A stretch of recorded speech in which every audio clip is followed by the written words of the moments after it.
Hello, welcome to the channel, welcome to the team.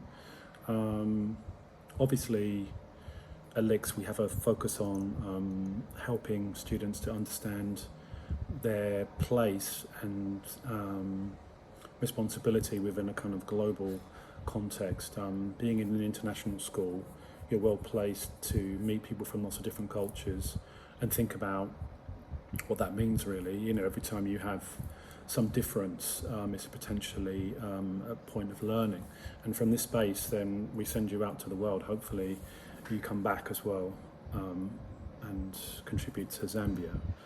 But you probably will be in other contexts as well. And that's where you need what is called cultural competence. And cultural competence is where you have seen the importance and the, let's say, structuredness, the fact that it exists in some places and not others, of your own culture, and therefore you have insight into it, and it means that you don't always assert your values in contexts where either your culture's not dominant or for the purposes of sort of like mutual understanding or common goals, common welfare, then you would either find a middle point or even take on other people's values temporarily, such as wearing the type of dress that people might wear in other countries or what have you, in order to conform to cultural conventions.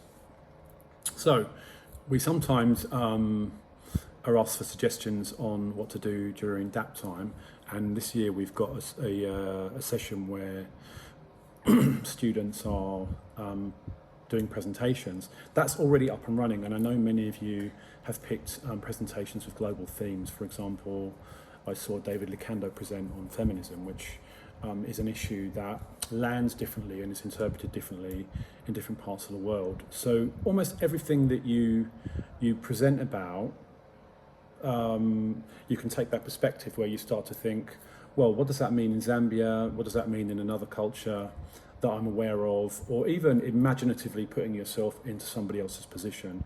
Because the act of doing that it is part of cultural competence. It's not that we actually really deeply know how it would be to be, I don't know, traditional Papua New Guinean, marriage, pre-marriage, ceremonies.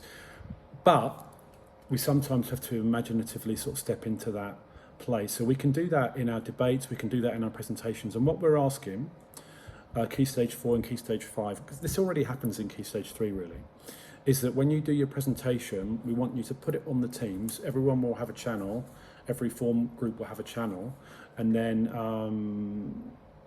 by the end of term 2, we'll do a little review and say which class we think has done the best presentations. You can put whatever you want up there. You can put videos, you can put posters, you can put your PowerPoints. What we want to see is engagement and evidence in DAP time of the themes of global citizenship, cultural competence, and your role, your thoughts, and where you stand in it. Because at the end of the day, this is not really an academic subject. If anything, the theory and the academic side of it is meant to inform who you are and what you're going to be doing, what you want to do, what are your values, and what you want to make happen in the world, really.